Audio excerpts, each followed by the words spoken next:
Hello everyone, David here. This is the third part in a series about VR filmmaking. In the first two episodes, I talked a lot about the technical details and certain problems that you may have to overcome. If you haven't seen them yet, I recommend you go back and watch them first, and then come back to this video.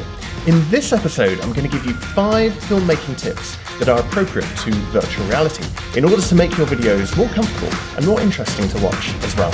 Okay, let's get started.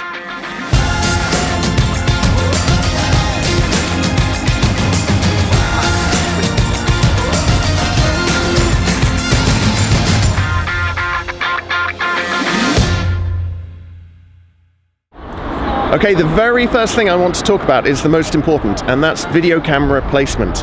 You should put your camera wherever you would put someone's head in the scene. And the good news about that is that it's very easy to judge, because just go wherever you want to put your head in order to view something, and that's where you should set up the camera. In this position, I can see a lot of this queue behind me and the name of the building. It's an ideal spot, and it's where I want to stand personally in order to view everything, so that's where I'm going to put the camera. As an aside, if you're using a 180 camera, it means you can hide all of your junk behind it so that it's out of sight for your viewers, because you don't want them looking at your half-empty rucksack and things like that. Okay, let's move on to tip number 2.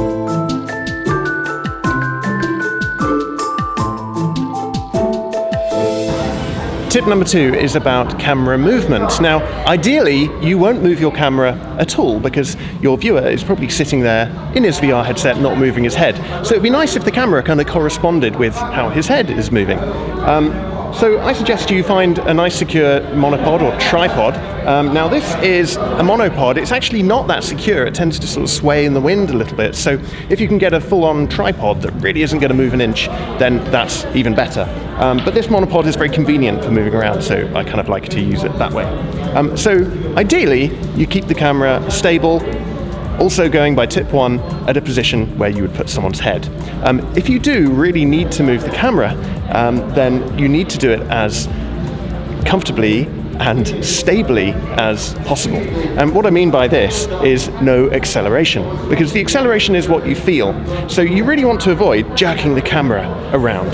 That's going to feel horrible in VR. If anything, you want to move the camera very, very stably at a consistent rate forward without too much rotation or movement in any position. That's really hard to achieve if you're just hand holding the camera like this,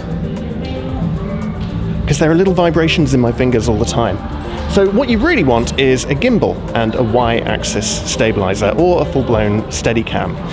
Now, not everyone has access to this, so if you are hand-holding, you're just going to have to be careful. So hold the camera as securely as you can, and then move it as if you're holding a stick of dynamite. Or if you have access to a one-wheel or a skateboard, those make good alternatives to moving the camera stably. You might get away with a tiny bit of acceleration as you start moving, and then a tiny bit as you stop, especially if you're going directly forwards, but you really want to avoid any acceleration on the camera at all, if you can help it. My third tip is to not do too many cuts.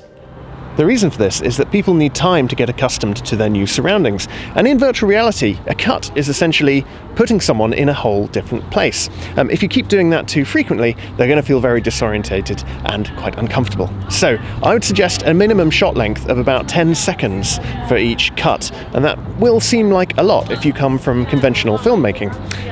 You could have a shorter cut, maybe down to about 5 seconds, but I'd follow it up with a longer shot after that to make up for it.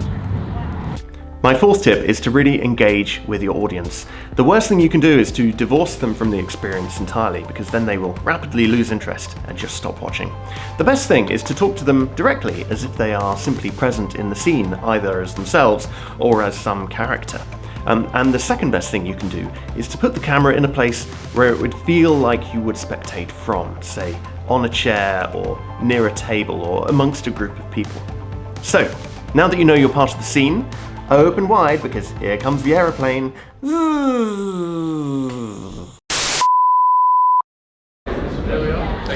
My fifth and final filmmaking tip in VR is just to keep it short. Everything is still very experimental right now, and people get fatigued very quickly wearing a virtual reality headset, and of course we still make mistakes just while making the content. So try and aim for 5 minutes or 10 at most for now, until we get the technology there that's going to make it comfortable to watch an hour or a 2-hour long movie. Okay, let's just go for a quick recap of those 5 tips so far. Number 1, put the camera where you'd most like to view the scene from yourself. So imagine that the camera is literally someone's head that you're placing in the scene.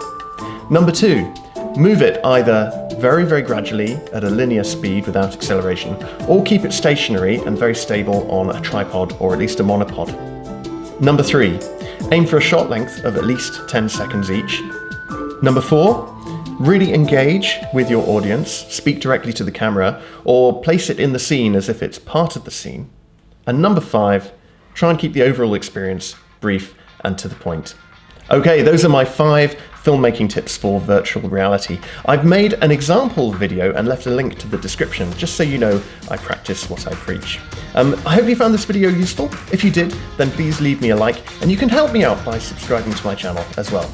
Okay, see you next time.